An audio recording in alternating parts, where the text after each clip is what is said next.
Hello and welcome to Finances in Excel. Today, you will be able to apply GEMDAS to a formula in Excel. You will be able to use the symbols in Excel in their formulas to separate different operations. You will also be able to check your formula for correct syntax. We're going to look at Excel as a means to be able to study finances and create budgets that are important now, and how Excel is going to make that job a lot easier for you.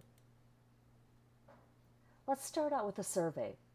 Most Americans have about 1 month's worth of income saved, just in case. Do you think that's true, or do you think that's false? Take a moment and think.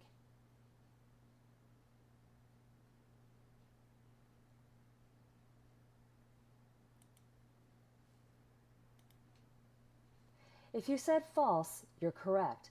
Most Americans do not even have 1 month's worth of income saved. They have just about 2 weeks saved.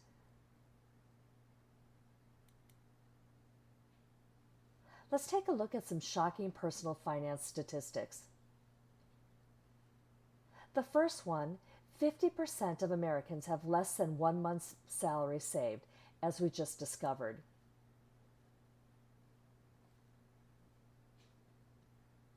In statistic number 2, we can see that bachelor degree holders earn $25,000 more per year than a high school diploma holder.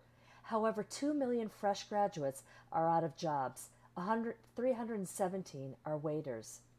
The average student loan is $23,000. Americans owe about $875 billion in student loans. 56% of people have no idea what their credit score is or how important it is for a mortgage, car loan, or a new credit card. The average loss in U.S. house prices is 13%. You spend 12 to 18% more when you use a credit card than when you use cash. You can save $112,000 over a lifetime just by bringing a lunch to work. 57% of households don't have a budget, and that's what we're really going to look at today. 61% of Americans live paycheck to paycheck, up to 49% last year more than 1 in 5 earn $100,000 or more. 32% of home loan applications were rejected because of debt last year. There were 159 million credit card holders in the U.S. That figure is expected to go up to 181 million by 2010, which is past us now. In 2008, U.S. credit card debt reached $972 billion. The average household owed $8,000.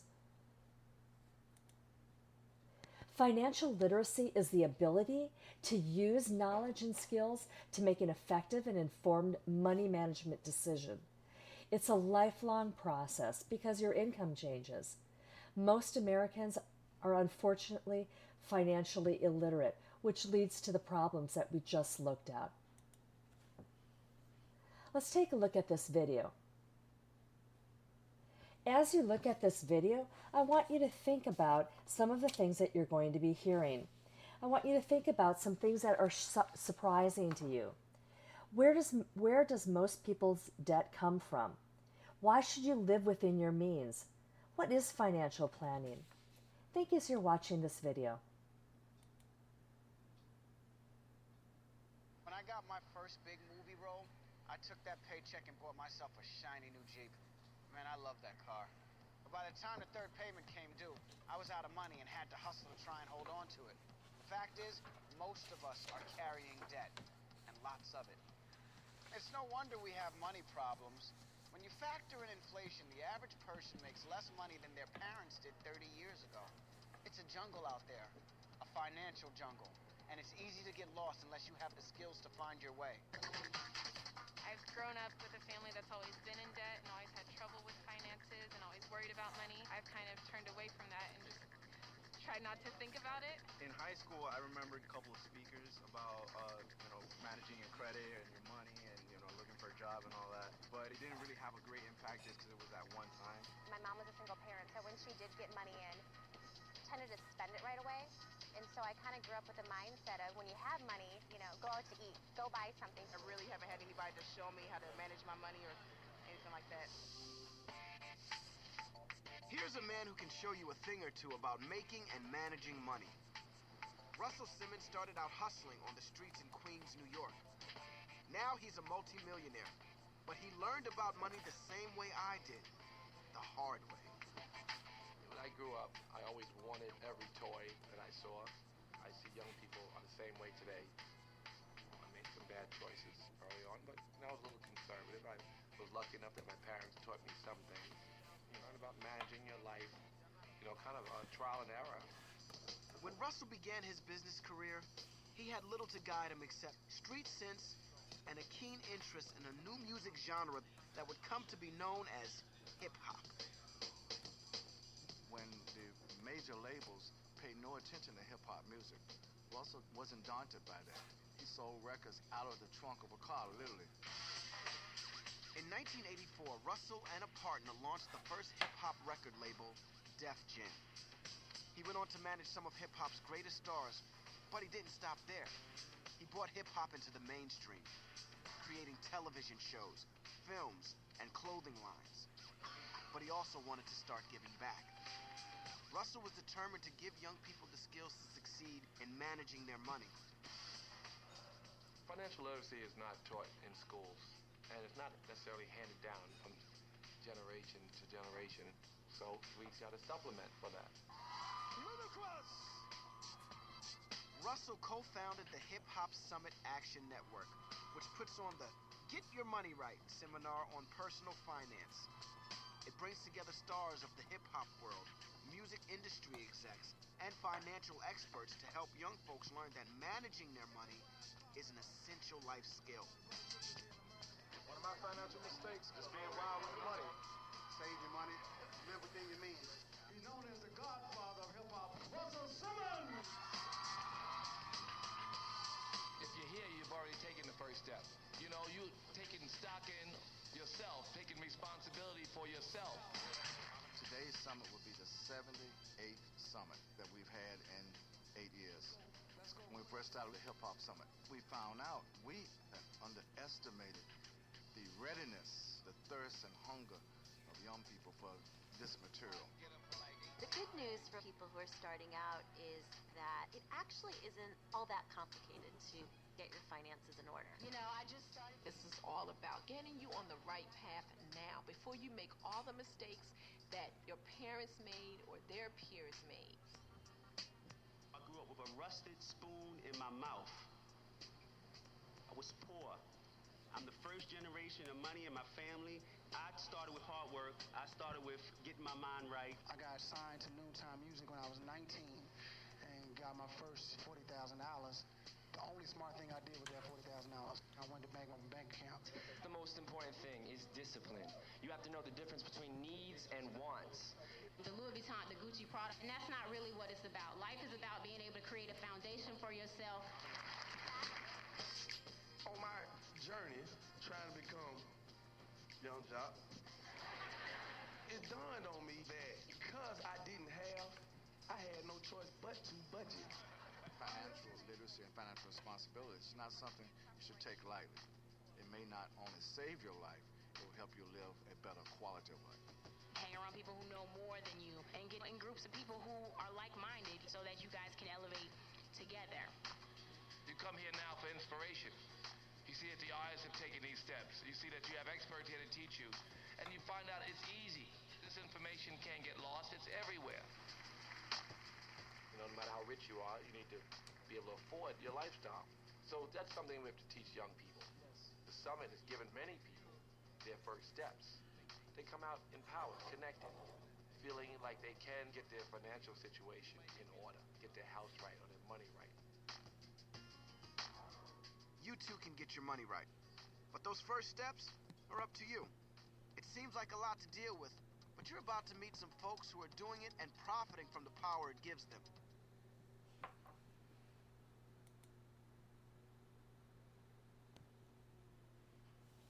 After watching that video, let's go through some of these questions and debrief. Of the top 4 statistics, which surprised you the most? Did it surprise you that the average debt is $16,000? Did it surprise you that the average person makes less than their parents did 30 years ago? Or how about that most simply carry debt? Where do you think most young people's debt comes from? It comes from not knowing how to plan or work with your money. Why should you live within your means? What did that mean? Living within your means means not spending more than you make. What is financial planning? Planning how you spend your money. Budgeting. And what are some ways that we could plan financially right now? How about living within our means? Not spending more than we earn. And really knowing the difference between needs and wants. And finally, how do you think Excel could help you? Excel can help you because it's going to help you create that budget. It's going to make managing your money easier when you can see it in a spreadsheet form.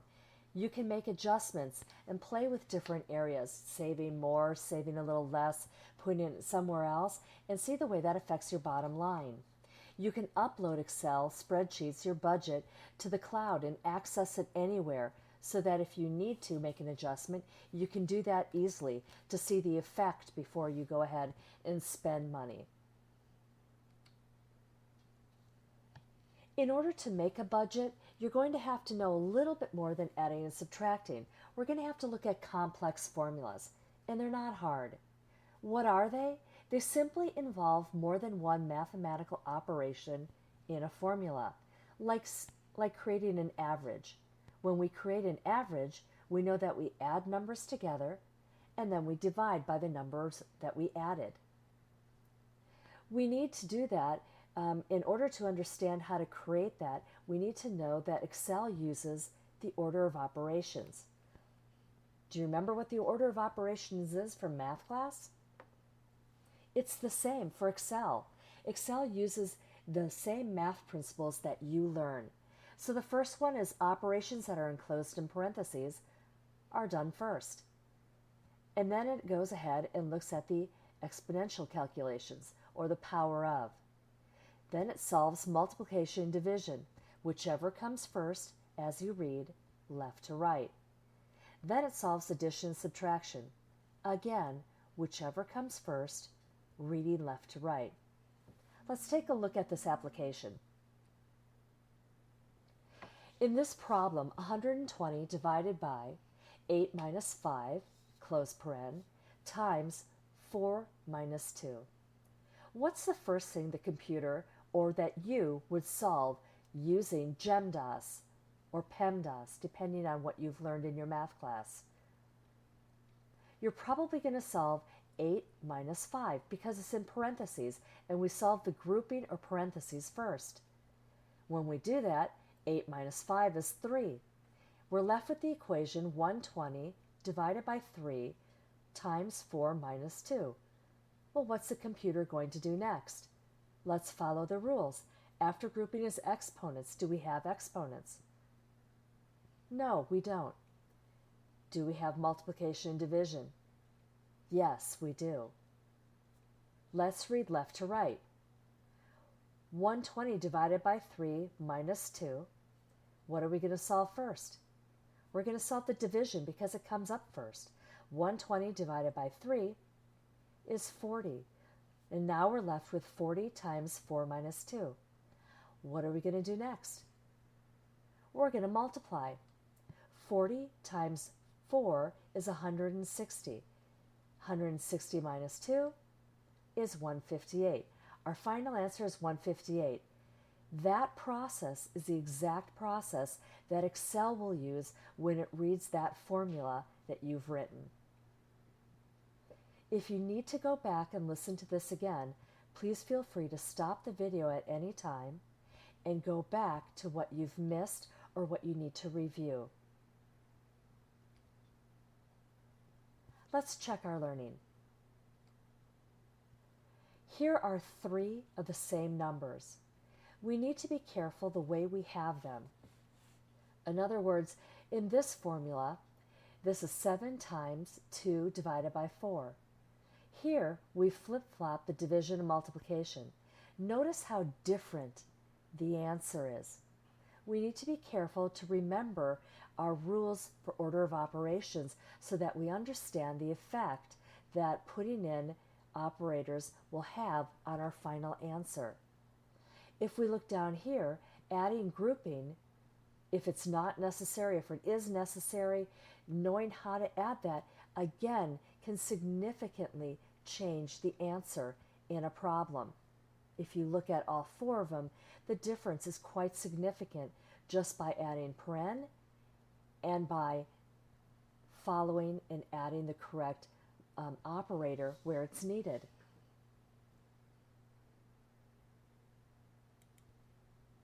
Just as you would check your work in math class, so you need to check your formulas in Excel. Let's practice entering this together. So for this part, I would like it if you would go ahead and open up Excel on your computer. When you do that, you're going to pause the video, open up Excel, and then split your screen. You should remember how to do this by going down to the taskbar, right-clicking, and choosing Split Screen. I'm going to pop into Excel with you and work through these directions. The first direction says type a different number in cells B2, B3, and A4. In cell B2, I'm going to type the number 4. In cell B3, I'm going to type the number 3. And in cell A4, I'm going to type the number 7. I've highlighted them and put them in boxes so that you can see my work very quickly. If we go back, the next direction says, click in the cell where you want the formula result to appear. We're going to type the equal sign because that lets Excel know a formula is being defined. Let's go back to Excel and do this.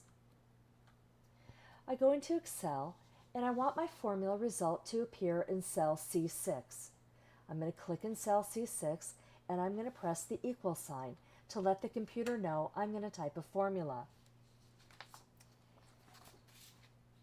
The next step is to type in open parentheses. So we're going to let the computer know I want to do this operation first. So I'm going to put it in paren. We're going to click on the first cell to be included, which is B2. And then we're going to use addition, and we're going to click in B3. We're going to use cell referencing instead of using numbers. So I'm going to click on cell B2. Notice how it appears right down here. I need to tell the computer what I'm going to do now. So I'm going to use the plus sign, and then I'm going to click in cell B3. Now you'll notice that I didn't put in the paren. You can put in the parentheses at any time. So I'm going to use my arrow keys, and I'm going to fix that.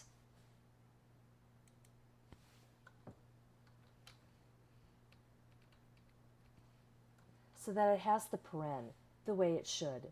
Now I'm ready to continue, and I've told the computer I want it to solve this first. The next step is to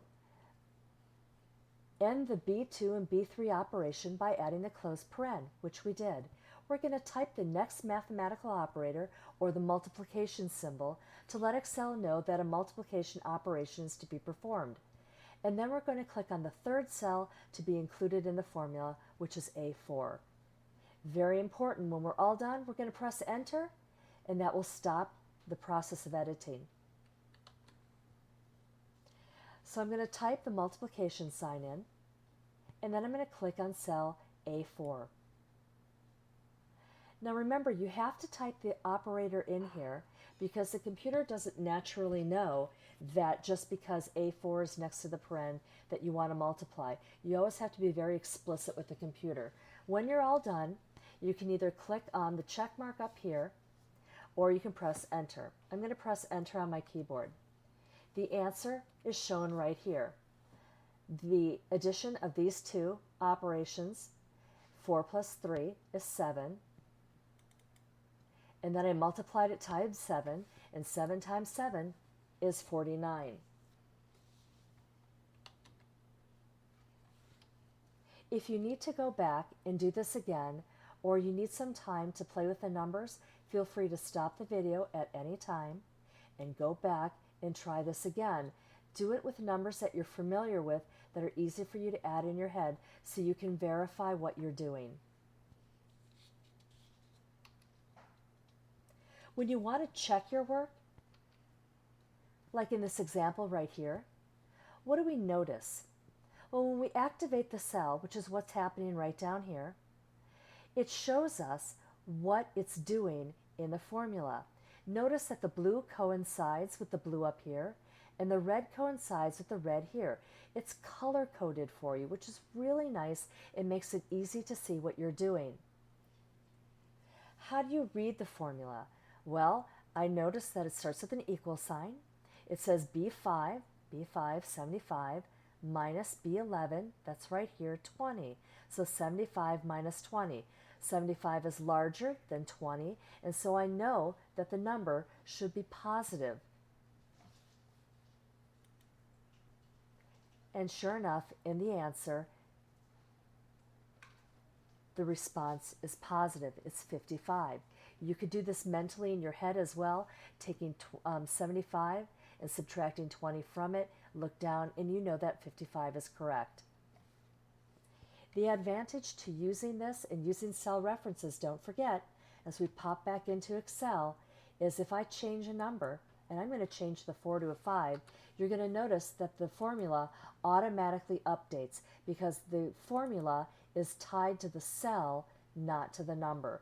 And that's what makes Excel a powerful tool to use when creating your budgets. Again, if you need to review this and you need to listen to the directions, please go ahead and stop and review the video again until you understand. Right now, we're going to go ahead and check your understanding. I should use what symbol in Excel to separate operations in my formulas? Take a look at the answers here and pick one.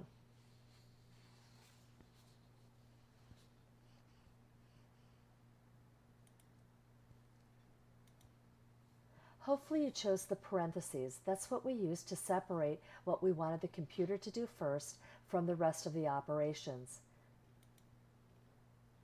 Excel uses standard mathematics rules when solving formulas. Is this true or is this false?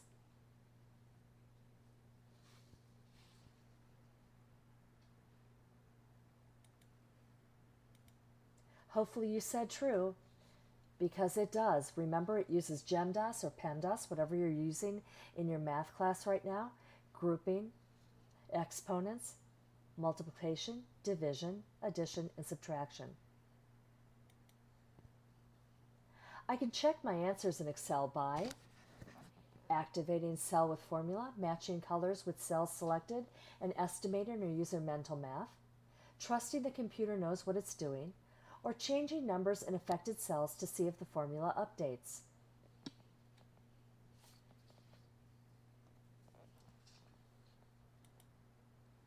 Hopefully you chose the first one.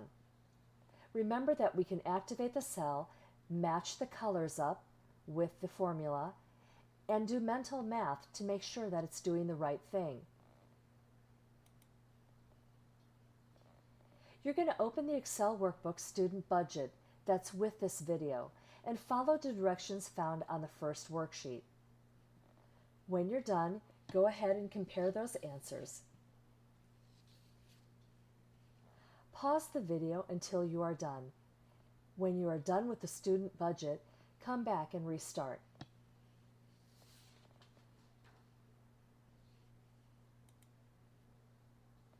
All right, you're off on your own. Time to create a budget to live by. Using the sample budget formulas and layout as your guide, complete the task using the internet to find prices asked for.